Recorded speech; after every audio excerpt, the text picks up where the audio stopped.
Right, hello. First of all, if you see me make a dart forward, it's because I've got my phone. The microphone's just underneath, so I've got it on top of the FIFA DVD box, and it's kind of just I'm relying on the laws of physics to keep it in place, if that makes any sense whatsoever. So I just want to talk about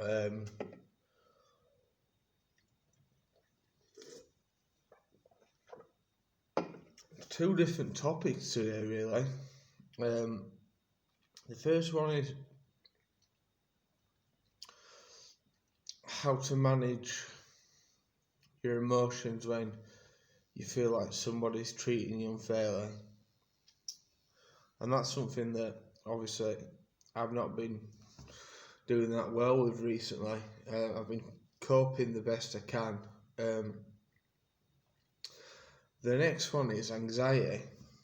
Now, with anxiety, every human being has an anxiety. It's a natural response. For example, a natural anxiety would be an interview, sitting an exam, that kind of thing.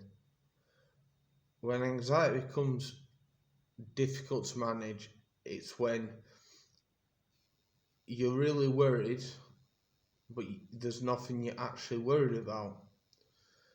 And it can be really hard to get your mind around because, and this is going to kind of tie in with the first thing I mentioned. I'm not going to go into the first thing more because I can't really. Like I say, I've got my terms and conditions for my video. But long story short, just like anywhere in the world, you're not going to get on with everyone, but there's something I feel like I'm being treated unfairly by a particular staff member here. But I just want to say, for all due purposes, for anyone who might be watching, I'm not revealing where I am, so no one can know who that person is, and I wouldn't reveal that person anyway, because of obviously the terms I've got with the hospital manager on doing these videos. But that alone is causing me anxiety, so that's why I thought that the two of them will link up absolutely perfectly. Mentally, you'll probably feel just genuinely like you can't shut off. Now I've been struggling with my sleep a lot. Obviously I drink energy drinks and that. It's nothing to do with that because I can drink energy drinks, coffee till it's coming out my ears and I still fall asleep. Then I can not touch it and I stay up all night. But I've been having nights where I've been up till 4 in the morning, 5, 6. It's all through anxiety because of a certain situation. And I suppose it's a situation where a lot of people would become anxious, but how it's affecting me personally, it's making me go within myself. It's not helping me. So what I'm looking for. It's not allowing me to move forward in my recovery at this minute, but I'm hoping that everything will be sorted out. But back to anxiety. Mentally and physically, you'll feel different. So mentally, you might feel agitated. You might feel like you just genuinely can't switch off. You might just feel scared, and for no real reason. You'll be fearful, and someone will say, "Well, what's wrong?" You say, "I don't actually know. There's no reason. There's no trigger for this."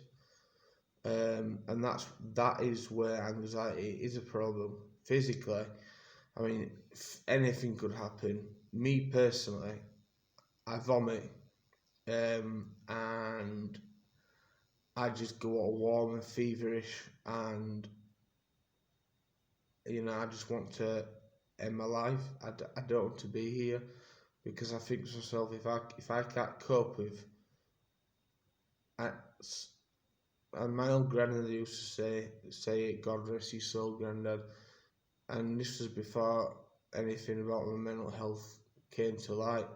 He always used to say, John, you worry when you've got nothing to worry about.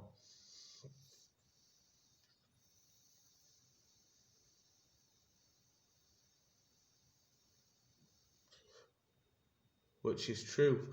Um, I do worry when I've got nothing to worry about, and that's why I've got really bad anxiety problems. Um, I'm kind of trying to think of. I'll just tell you what. I'll just open this window because it's a bit stuffy in here. Nice to get a bit of air in. Um,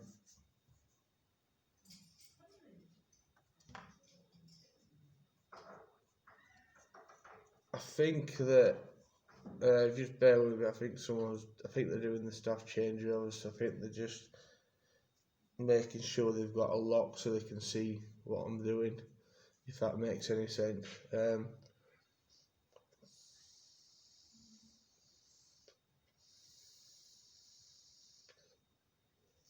Right, so I've identified with everybody what normal and abnormal anxiety is. Other physical symptoms, you might feel yourself sweating, your heart rate will definitely go up. I think that's a given. And you'll just be thinking the worst. But that goes on more to the psychological side. It's weird how it all ties in. As you can tell, I'm going around in circles here trying to work it out myself as to why, a normal day situation, most people can just think, okay, then whatever, yeah, okay, whatever, blah, this is how I'll be. I respond to that. I can't, and one thought leads to another, and then sometimes it can be 100 thoughts later, and I'm still stuck at the same junction. And it just makes me not want to be here, and that's when I start self-harming. And it's not good. Doesn't matter what way you look at it. Now I'm moving to the part of the video where how I think I can help in terms of what to do when you are experiencing these symptoms. Now with me, like I said, a big one is distraction. I had a round of dialectical behavioural therapy in this unit. You can see all the grace coming out. And what it is it's DBT. It's about how to help with like mood disorders and that. And you've got 4 different sections. So number 1 would be mindfulness.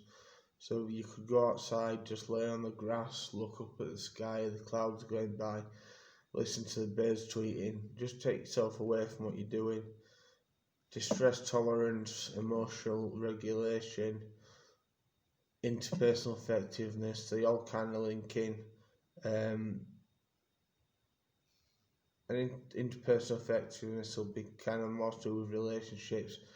Emotional regulation will be sort of, and distress tolerance, they're very similar. It's about changing the emotion. So my distraction will be colouring, playing on FIFA,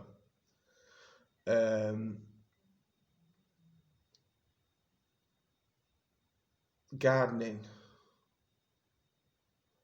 feeding the rabbits plants, all these different things, and it won't solve the problem.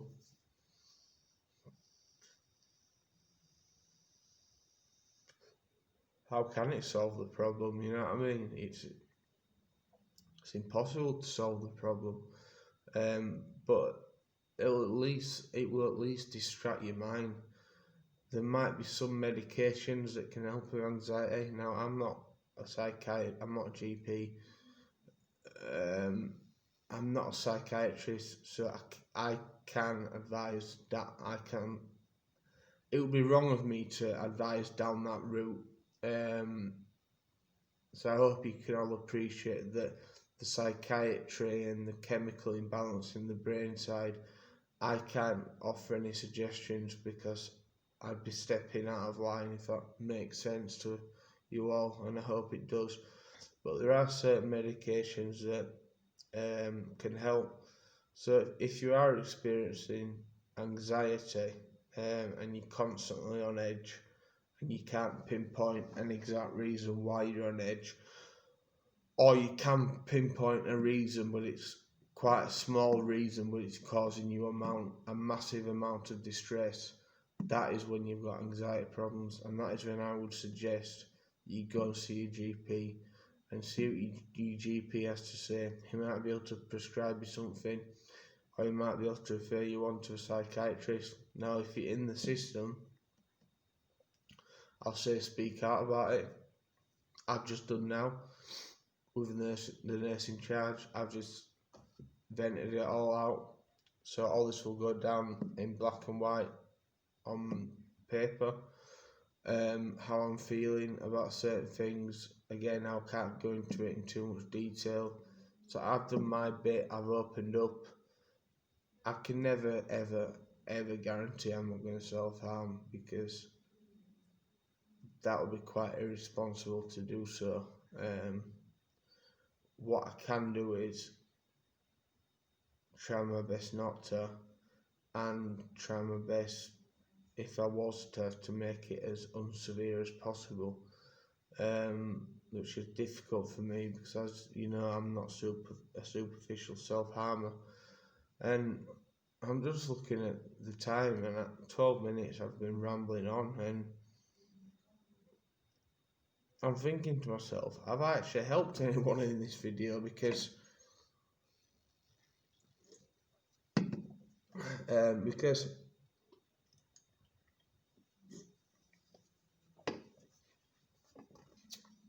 I don't read off cue cards. I go on what's in my heart and in my head, and that's why I go off on a lot of tangents, yeah. And that can be a problem when doing these videos, because I don't want people to get bored and then click off them. But just think about what you enjoy doing, and just really zone in on a topic, or zone in on one thing. Like, for example, if you was a drawer, just really zone in on this one painting and just make it right. I've got to think, this has got to be my day and night, not literally 'cause you've got to sleep, but this has got to be my day and night distraction. This is what I'm going to do. This is how I'm going to distract myself. Maybe it might work, maybe it won't. Maybe, because for me, sometimes it works and then sometimes it doesn't. Anxiety is cruel. One thought leads to another. It's like a branch, it's like a tree. You got your stem, imagine that's your stem, and then you got your branches, and then you go off into other little branches. So by the time you get to the top of the tree, you've got one thought, anxiety, whether it be random or something that's going on in your life. And from that tree trunk, you're up at about 1 million different reasons and possibilities. And people can commit suicide through anxiety. That's how soul destroying it is. I know it's been a big part of my problem, particularly with my OCD, which is an anxiety condition.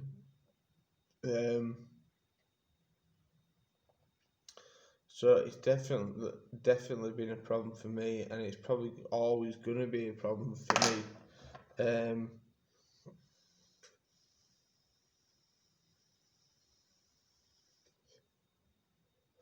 If you're watching and you don't really suffer anxiety, but you know someone who does, and you kind of like what I'm saying, or you think there's a bit of value in what I'm saying, I'd say send them my way, and I'll try my best to help.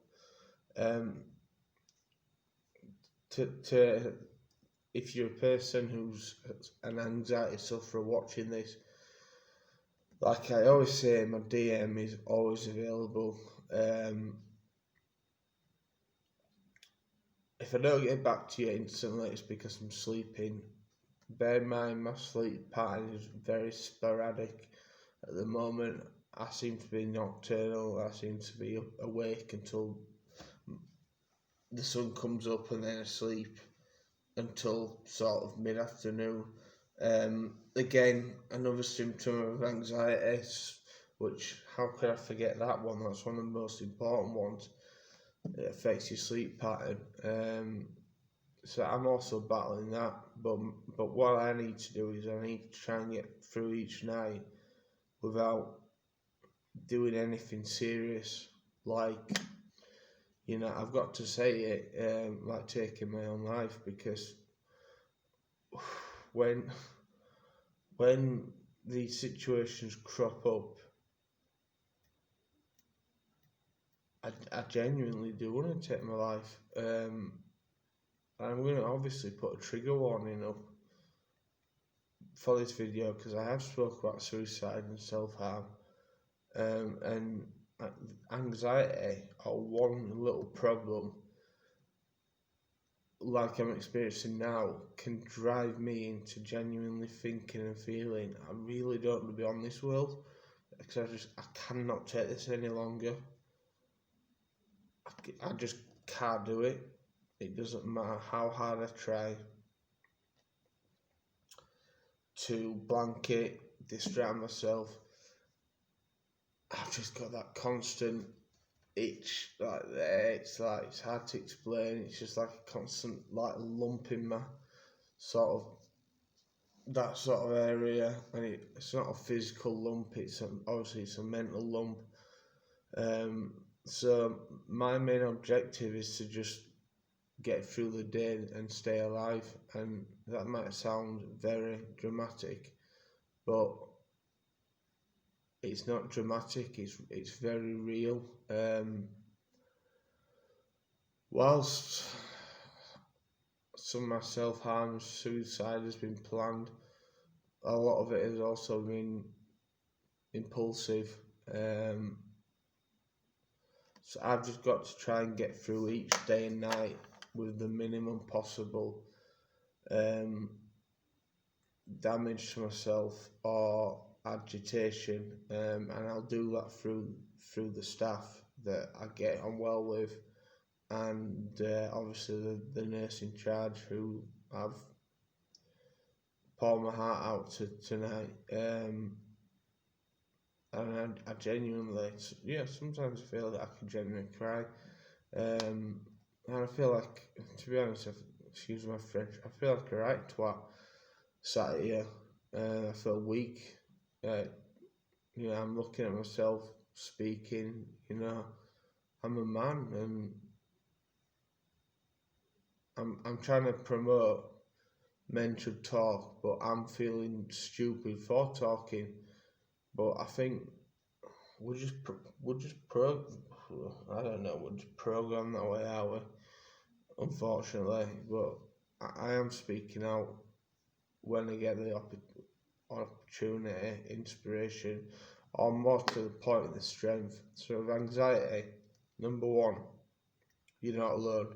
Number two, distract yourself. Number three, if it gets that bad, seek help straight away. Number four, think of that tree and just remember that it all started from that one thought which was in the trunk. And all I'll say is just distract yourself and open up to people that you trust. That's very important as well. That's probably right up there with the big ones. Right, I'm going to call it there. I hope I've been of some benefit to people, and you'll see my ugly mug next time. Goodbye.